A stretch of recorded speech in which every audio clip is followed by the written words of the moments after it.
సంతానలేమితో బాధపడుతున్నారా? 899 రూపాయలకే fertility assessment package. వివరాలకి సంప్రదించండి. హలో ఎవ్రీవన్, నేను doctor Mounika, consultant fertility expert, 49 hospital, LB Nagar, Hyderabad. Multiple IVF failures. ఇప్పుడు ఐవీఎఫ్ ట్రీట్మెంట్ అండి, ఒక్కసారి ఫెయిల్ అయితేనే తీసుకోలేము. బికాజ్ ఎంతో డబ్బులు పెడతాము, ఎంతో టైం అండ్ ఇమోషన్స్ ఇన్వెస్ట్ చేస్తాము.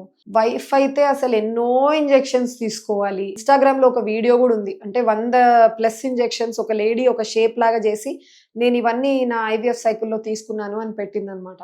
దానికి ఎన్నో వ్యూస్ అండ్ లైక్స్ ఉన్నాయి. అది నిజమే అండి. So many injections are there IVF లో. సో ఇటువంటి ట్రీట్మెంట్ తీసుకున్న తర్వాత కూడా, అంత ఎఫర్ట్ పెట్టాక కూడా రిజల్ట్ ఒకవేళ నెగిటివ్ వస్తే యాక్సెప్ట్ చేయడం చాలా కష్టం కపుల్ కి. అండ్ నేను ఇప్పుడు మాట్లాడేది మల్టిపుల్ ఐవీఎఫ్ ఫెయిల్యూర్స్, అంటే అది ఒకటి కాదు, 2 సార్లు కాదు, even more than 2 times IVF fail అయిన వాళ్ళు ఏం చేయాలి నెక్స్ట్, ఇంకేం చేయొచ్చు, దాని గురించి ఇవాళ మాట్లాడతాను. మల్టిపుల్ ఐవీఎఫ్ ఫెయిల్యూర్స్ అని ఎప్పుడు అంటాము అంటే 3 or more than 3 transfers fail అయ్యాయి. అవుట్ ఆఫ్ దెమ్ వాటిలో అట్లీస్ట్ ఒక 4 మంచి క్వాలిటీ 5వ రోజు ఎంబ్రియోస్ బ్లాస్టోసిస్ మీరు ట్రాన్స్ఫర్ చేసినప్పటికీ నెగిటివ్ వస్తూ ఉంది రిపోర్ట్. దాన్ని మనం రికరెంట్ ఫెయిల్యూర్స్ అంటాం. అదే క్లినికల్ టర్మ్ అయితే రికరెంట్ ఇంప్లాంటేషన్ ఫెయిల్యూర్ అంటాం. సో ఇటువంటి కేసెస్లో మనము వెళ్ళి చెక్ చేసేది బిఫోర్ అటెంప్టింగ్ అగైన్ ఏమేం చూస్తామంటే, ఫస్ట్ మనము జెనెటిక్స్ చూస్తామండి. జీన్స్ పరంగా మదర్ అండ్ ఫాదర్ కి క్యారియోటైపింగ్ అనే టెస్ట్ చేస్తాం. 46XX లేడీస్ లో రావాలి, 46XY మెన్ లో రావాలి. వీటిలో ఏమైనా ప్రాబ్లం ఉందా చూసుకోవాలి. నెక్స్ట్ వచ్చేసి ఎంబ్రియో జెనెటిక్స్, అంటే వాళ్ళిద్దరిది బానే ఉంది, బట్ మేబీ గుడ్డు కణం వేసిన తర్వాత ఎంబ్రియోలో కూడా ప్రాబ్లమ్స్ అరైజ్ అవ్వచ్చు. సో ఎంబ్రియోని బయాప్సీ, దాంట్లో చిన్న హోల్ చేసి వాల్లో కొన్ని సెల్స్ తీసి టెస్ట్ చేయడం ఎంబ్రియోన్ కోసం కూడా. సో దాన్ని PGTA అంటారు, pre implantation genetic testing. So ఇది మనం ఎంబ్రియో జెనెటిక్ సైడ్ నుంచి చేయొచ్చు. సెకండ్ వచ్చేసి మనం ఏం చూడొచ్చు అంటే, లేడీ యూట్రస్ సైడ్ నుంచి ఎక్కడ పెడుతున్నాం మనం, గర్భసంచిలో. సో గర్భసంచిలో ఏమేం టెస్ట్ చేయొచ్చు, హిస్ట్రోస్కోపీ, యూట్రస్ లోపల కెమెరా పెట్టి చూసుకోండి. స్కాన్ లో మీ లైనింగ్ ఎంత బాగున్నా, ప్యాటర్న్ బాగుంది, బ్లడ్ ఫ్లో బాగుంది, థిక్నెస్ బాగుంది, బట్ స్టిల్ ఇంకా there is more to it, ఇంకా కొన్ని ఉన్నాయి ఫ్యాక్టర్స్, అవి మనం స్కాన్ లో పిక్ చేయలేం. సో హిస్ట్రోస్కోపీలో కెమెరా మనం interior side of the uterus చూడగలుగుతాం కాబట్టి అడిషనల్ ఫీచర్స్ పిక్ అవుతాయి, ఏమన్నా ఉంటే మనం దాన్ని సరి చేసుకోవచ్చు. So that is hysteroscopy. Second వచ్చేసి ఎరా టెక్నాలజీ ఎక్కువ మనం చూడమండి. దీనిలో ఏం చేస్తామంటే, మన ఇతర బాడీ ఏరియాలో సెల్స్ ఎలా అయితే ఉంటాయో అదే విధంగా గర్భసంచి పొర లైనింగ్ లో కూడా సెల్స్ ఉంటాయి. ఆ సెల్స్ లో జీన్స్ ఉంటాయి. వాటిల్లో ఎన్నో కొన్ని జీన్స్ ఈ ఎంబ్రియో అతుక్కోవడానికి ఆ రోల్ ప్లే చేస్తూ ఉంటాయి. సో ఆ జీన్స్ ని చదువుతారు ఈ టెస్ట్ లో.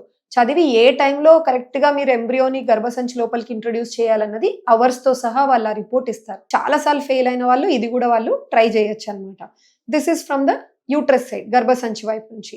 నెక్స్ట్ కణాల సైడ్ నుంచి, ఇప్పుడు మళ్ళీ మీరు వెళ్తున్నారు, నెక్స్ట్ భర్త సైడ్ నుంచి ఏం చేయొచ్చు. ప్రతి స్పర్మ్ నంబర్ ఎలా ఉంది, కదలిక ఎలా ఉంది, షేప్ ఎలా ఉంది అంటే సరిపోదు. ప్రతి స్పర్మ్ లో DNA ఉంటుంది. ఆ డిఎన్ఏలో ఇంజరీ ఎలా ఉంది, ఎంత మైన్ ఉన్నాయి, బ్రేక్స్ ఉన్నాయా, బాగుందా లేదా. సో దాన్ని మనం టెస్ట్ చేయడానికి DNA ఫ్రాగ్మెంటేషన్ ఇండెక్స్ అని చెప్తాం. ఈ DNA ఫ్రాగ్మెంటేషన్ ఇండెక్స్ రకరకాల టెస్టులు ఉన్నాయండి, బట్ ఓవరాల్ అక్రాస్ ఏం చెప్తారంటే, ఎంత చూసినా ఒక 25% లోపల ఉండాలి.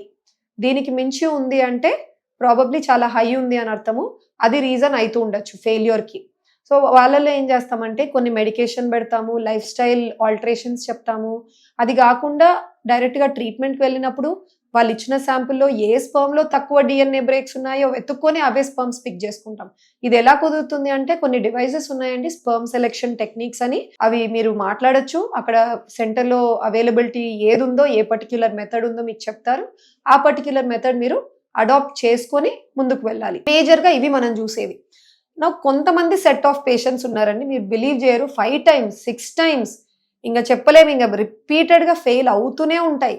ఇంకా లాస్ట్కి డాక్టర్స్ ఏమంటారంటే, జెనెటిక్గా ఏదో లెవెల్లో ఉందండి, అది మేమైతే చూడలేకున్నాము, అది మనం చెక్ చేయలేము, కనుక్కోలేము కూడా. ఎందుకంటే మీరు ఎన్ని జెనెటిక్ టెస్ట్ చేసినా కూడా ఎంటైర్ జీనోమ్, కోట్లలో ఉన్న జీన్స్ ఎవరు చదవలేరు. తప్పని పరిస్థితిలో కొన్నిసార్లు డోనర్స్కి వెళ్తారా అని అడుగుతాం, కానీ ఒప్పుకోరు. 5 times 6 times ఫెయిల్ అయిన వాళ్ళు కూడా కొన్నిసార్లు లేదండి, మా ఎగ్స్ అండ్ స్పర్మ్స్ తోనే కావాలి, డోనర్ వద్దు.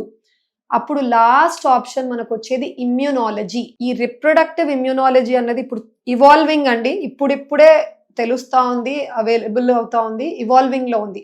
ఆఫెన్ మీరు చూడరు, ఎక్కువ మాట్లాడడం దాని గురించి. ఇంకా ఎంతో లాస్ట్ లో ఇది వస్తుంది అనమాట. సో ఈ రిప్రొడక్టివ్ ఇమ్యూనాలజీలో మనం ఏం ట్రై చేస్తామంటే, ఎక్స్ప్లెయిన్ చేయడం కష్టం, జస్ట్ ట్రై. ఇప్పుడు మీకు కిడ్నీ ఫెయిల్ అయిందనుకోండి, డాక్టర్ ఎవరిలో ఫస్ట్ వెతుకుతారు? మీ సిస్టర్, మీ బ్రదర్, ఫాదర్, మదర్, అంటే బ్లడ్ రిలేటివ్స్ లో చూస్తారు. ఎందుకు చూస్తున్నాము? బ్లడ్ రిలేటివ్ అయితే జీన్స్ ఎక్కువ మ్యాచింగ్ ఉంటాయి, యాక్సెప్ట్ బెటర్ గా చేస్తుంది అని చెప్పేసి. కానీ ఒక లేడీ బేబీని యాక్సెప్ట్ చేస్తుంది.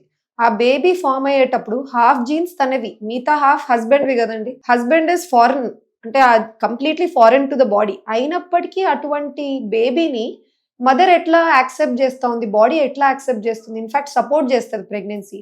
That is the beauty of the nature. So మనకు ప్రెగ్నెన్సీ దగ్గర వచ్చేసరికి మ్యాచింగ్ ఉండకూడదు. ఎంత తక్కువ మ్యాచింగ్ ఉంటే అంత బెటర్, అంత బెటర్గా ఎంబ్రియోని మన బాడీ తీసుకుంటుంది. సో దీని గురించి ఎన్నో ఇవాల్యుయేషన్స్ ఉన్నాయండి. న్యాచురల్ కిల్లర్ సెల్స్ అని, HLA టెస్టింగ్ అని, ఏవేవో ఉంటాయి. ఇది అందరికీ రొటీన్ గా చెయ్యము. ఎన్నోసార్లు ఫెయిల్యూర్ అయ్యే రీజన్ అర్థం అవ్వట్లేదు, అన్ని రూల్ అవుట్ చేసుకున్నాం, ఎంబ్రియో కూడా టెస్ట్ చేసుకొని బాగుంది అన్న పరిస్థితుల్లో లాస్ట్ రిసార్ట్ లో ఇది టెస్ట్ చేసుకొని దాన్ని ఏమన్నా సరి చేసుకోవాలంటే కొన్ని మెడికేషన్స్ ఉంటాయి, అవి యూజ్ చేసి ఎంబ్రియో ట్రాన్స్ఫర్ అనేది మేము ప్లాన్ చేస్తాం. సో మల్టిపుల్ IVF ఫెయిల్యూర్స్ అన్నది ఇట్ ఇస్ స్టిల్ ఇవాల్వింగ్ అండి. More and more research is coming up. కొత్త డ్రగ్స్ వస్తున్నాయి టు సమ్హౌ గివ్ సక్సెస్. ఏదన్నా కానీ సక్సెస్ అయితే చేయాలి at the end of the day అన్న ఉద్దేశంతో there are multiple things available right now. So ఎవరైతే ఈవెన్ ఇఫ్ యువర్ అంటే ఫెయిలింగ్ రెపిటేటివ్ గా మీరు ఫెయిల్యూర్స్ ఎదురవుతున్నా కూడా గివప్ చేయాల్సిన అవసరం లేదండి. ఇప్పుడున్న టెక్నాలజీతో ఎట్లో ఒకటి అయితే పాజిటివ్ ఇవ్వడం కుదురుతుంది. Thank you.